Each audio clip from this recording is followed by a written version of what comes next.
At some point in the early 1960s, George Carlin was offered a spot on the Ed Sullivan Show. It was the kind of offer that comedians in that era spent years trying to earn. The national stage, the Sunday night audience of 50 million people, the moment that separated the comedians who were building careers from the ones who had built them. He said no.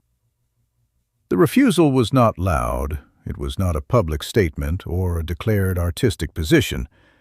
It was a private decision, made in the specific circumstances of what Ed Sullivan's producers were asking of him and what Carlin understood about what saying yes would require. But the decision was real, and the consequences of it in both directions, the things it cost and the things it preserved, would shape the next 4 decades of his professional life.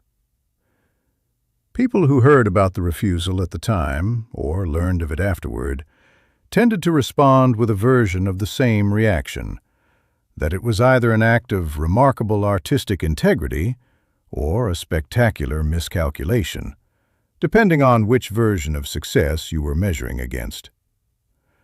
Those who believed that a career existed to accumulate the largest possible audience as quickly as possible saw it as a mistake.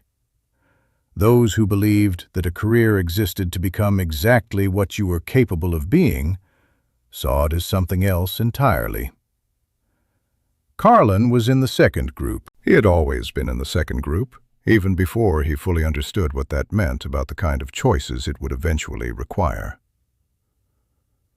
The story of what Ed Sullivan was asking for, and what Carlin decided it was worth, begins with the particular world that the Ed Sullivan Show represented, and with the particular world that George Carlin was trying to build outside of it. The specific conversation in which the refusal happened, who was in the room, exactly what was asked, exactly what Carlin said, lives in the private record of a negotiation that was never made public in full. What is recoverable is the shape of it. An offer, a set of conditions attached to the offer, and a decision that those conditions were not acceptable. The conditions were not unusual by the standards of what Sullivan's show required. They were the standard conditions, the preview of material, the approval of specific content, the agreement to perform what had been approved rather than what Carlin had originally planned. Plenty of comedians had accepted those conditions. Plenty would continue to accept them for years afterward. The conditions were not, in isolation, an outrage. They were simply the standard price of the largest stage in American television. But Carlin looked at the conditions and understood something about what accepting them would mean, not for the specific appearance, not for the specific material that would or wouldn't make it past the filter, but for the kind of comedian he would be if he established this early in his career that his material was negotiable when the stage was large enough. Once you establish that the material is negotiable, you cannot unestablish it.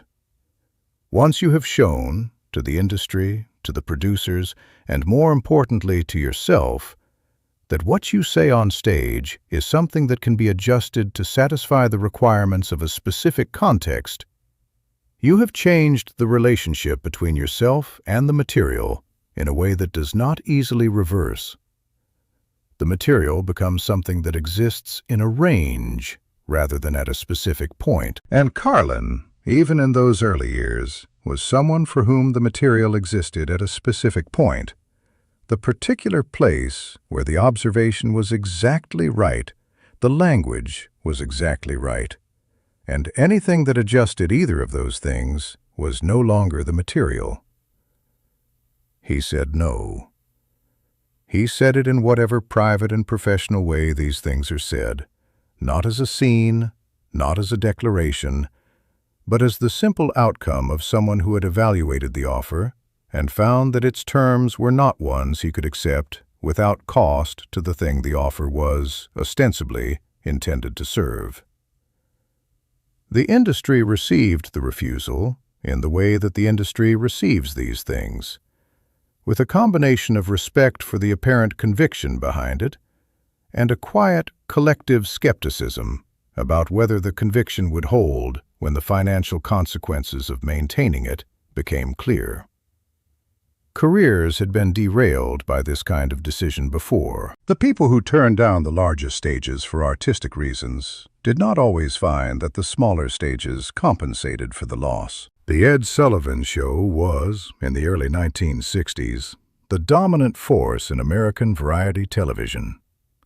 It had been on the air since 1948, had introduced American audiences to performers ranging from opera singers to circus acts, to the comedians and musicians who were reshaping popular culture. And by the early 1960s, it functioned as the unofficial arbiter of mainstream American entertainment. An appearance on Sullivan's stage was not simply a television booking. It was a cultural certification, a confirmation delivered to 50 million people on a Sunday night that a performer had been evaluated and found acceptable by the most watched program in the country. The price of that certification was compliance. Sullivan's show had standards, not written in any document that performers could study and apply, but understood through the industry in the specific way that unwritten rules are always understood. Through the stories of what had been asked of other performers, through the experience of watching what made it to air and what didn't, through the particular conversations that happened in the production offices where bookings were arranged. Sullivan's producers controlled the material. They reviewed it before the appearance, approved or rejected specific bits, sometimes required changes to jokes or delivery that the performer found essential to the material's function. A comedian appearing on The Ed Sullivan Show was not simply performing their act. They were performing a version of their act that had passed through a filter designed to ensure that nothing on the Sunday night broadcast disturbed the largest possible audience in the most acceptable possible way. For many comedians of the era, this was an acceptable arrangement. The exposure was enormous. The commercial opportunities that followed an appearance were real, and the adjustments required were, in most cases, manageable. The kind of changes that produced a somewhat softened version of the material without destroying its essential character. For Carlin, the calculus was different. Not because the material he was performing in the early 1960s was radical. It wasn't. Not yet.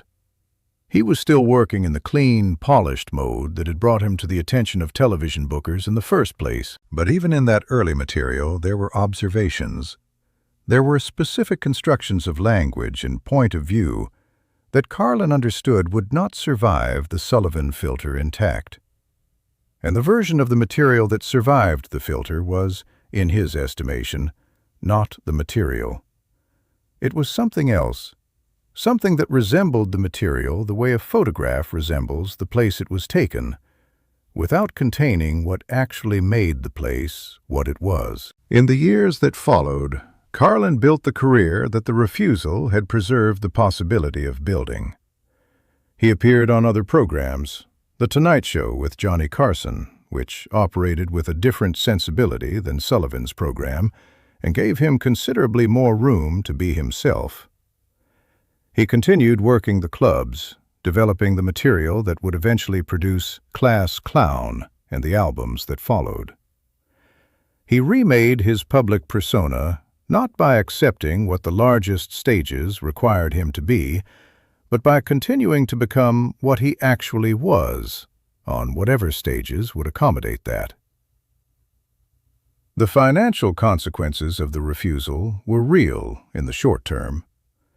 The kind of exposure that a Sullivan appearance provided was not easily replaced, and the career Carlin built in the years immediately following the refusal was a harder one than the career he might have built with the Sullivan platform behind him. He worked more for less, in smaller rooms for smaller audiences, building something that the largest stage in American television had determined was not suitable for prime-time Sunday night. But the career he was building was his own, not a modified version of it, not a career shaped by the requirement of passing through a filter before it could be seen, but the actual career that his actual material required. And when that material finally arrived at its full development, in the early 1970s, in the albums that changed what people understood comedy to be capable of, it arrived intact. The observations were the observations he had actually made. The language was the language the material required. The point of view was the point of view he had been building since before Ed Sullivan had offered him a different one. The Ed Sullivan Show ended in 1971, after 23 years. By then, the world that it had represented, the consensus American entertainment culture of the post-war decades, the shared Sunday night experience of 50 million people watching the same program in the same living rooms, was already dissolving into something more fragmented and various. The large, universal stage that Sullivan had built was giving way to something smaller and more specific. Audiences that chose their entertainment more deliberately. Performers who found their audiences without requiring a national platform to certify them. The comedy that Carlin had been building during the years when he was not on Sullivan's stage was exactly suited to that new world. It was comedy that required a specific audience, not the largest possible audience, but the right one, an audience that wanted the material as it actually was, rather than as it would have been after passing through a filter designed for the largest possible number of people. In retrospect, the refusal was not a miscalculation. It was, as these things sometimes turn out to be, a correct reading of what the material needed and what accepting the offer would have cost it. Not every performer who makes that kind of decision turns out to be right.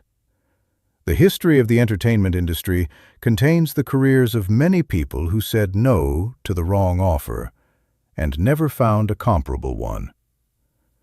But Carlin was right. The career that the refusal preserved was the career that mattered, not the one that would have had the largest Sunday night audience in 1963, but the one that people were still listening to and thinking about and returning to decades after the Ed Sullivan Show had ended its run and the world it represented had become history. He said no, and the material stayed what it was. And that made everything that followed possible.